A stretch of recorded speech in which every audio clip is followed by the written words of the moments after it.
কারাগার থেকে লাঠি বর করে হেঁটে হেঁটে বার হচ্ছেন আল্লামা মামুনুল হক। হ্যাঁ দর্শক, গতকাল রাতে কিন্তু আল্লামা মামুনুল হকের মুক্তি হয় এবং তিনি কিন্তু গতকাল রাতেই ছাড়া পায় এবং ছাড়া পাওয়ার পরপরই কিন্তু এই ভিডিওটা ভাইরাল হয় যে কারাগার থেকে কিন্তু মামুনুল হক হেঁটে হেঁটে বার করছে।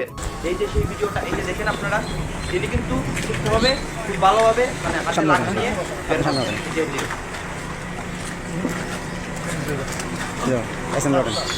যারা যারা উঠবেন এই গাড়িতে উঠে যান।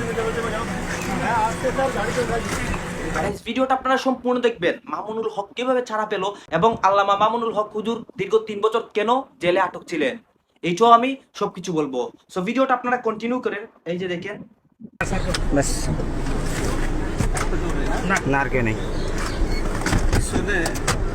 গাইস, মামুনুল হক তিনি গাড়িতে উঠছেন এবং গাড়িতে উঠে হয়তো তিনি জানার তিনি ওই বাসার উদ্দেশ্যে রওনা দিচ্ছেন। তার বাসাতে যাচ্ছেন। এই আপনার গাড়ি ডাক্তার কাহিনী তো ঠিক আছে ভাইরা, সবাই এই ফোন গ্লাস হুজুর সালাম দেব। সালাম দেব। আমরা এই যে কামু সুস্থভাবে চন্দ্রাদিয়া কিন্তু তিনি তিনার বাসার উদ্দেশ্যে রওনা হয়েছেন। গাইজ, এইটা কিন্তু তিনি মুক্তি হওয়ার পরের দিন সকালের ভিডিও, মানে তিনি কিন্তু রাত্রেবেলা মুক্তি পেয়েছিলেন। সেই রাত্রের ভিডিওটা হচ্ছে এই ভিডিওটা কিন্তু তিনি যেদিন মুক্ত পেয়েছিলেন সেই দিনের সকালবেলার ভিডিও। তিনি কিন্তু রাত্রিবেলায় মুক্তি পেয়েছিলেন এবং মুক্তি পাওয়ার সময় কিন্তু জেলের সামনে কিন্তু হাজার হাজার লাখো লাখো মানুষ তার জন্য ভিড় জমিয়েছিল। এই যে সেই ভিডিওটা, এই যে এখানে কিন্তু স্পষ্টভাবে দেখা যাচ্ছে যে লাখো মুসলমান কিন্তু মামুনুল হকের জন্য অপেক্ষা করছিল।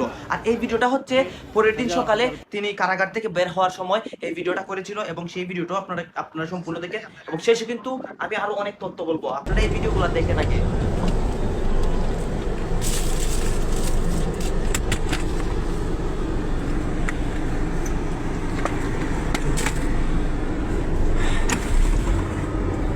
গাইজ, আমাদের সবার প্রিয় আল্লামা মামুনুল হক কিন্তু হেফাজত নেতা এবং তাকে নাকি দেশদ্রোহী, মানে দেশের বিপরীতে সে কথা বলে, এই নিয়ে কিন্তু তাকে অনেকটা মামলা করা হয় এবং গত 2021 সালে কিন্তু তাকে হোটেলে একজন মহিলার সাথেও পাওয়া যায় এবং সেই বিষয়ে কিন্তু সারা দেশে তার নামে 50টি মামলা করা হয়েছিল এবং সেই মামলাকে কেন্দ্র করে এবং তার নামে এত রিপোর্টের অভিযোগে কিন্তু এতদিন কারাগারে বন্দী করা ছিল। গাইজ, এখন কিন্তু তিনি জামিন পায় এবং তিনি কিন্তু বের হয়ে আসে তার বাসার মধ্যে।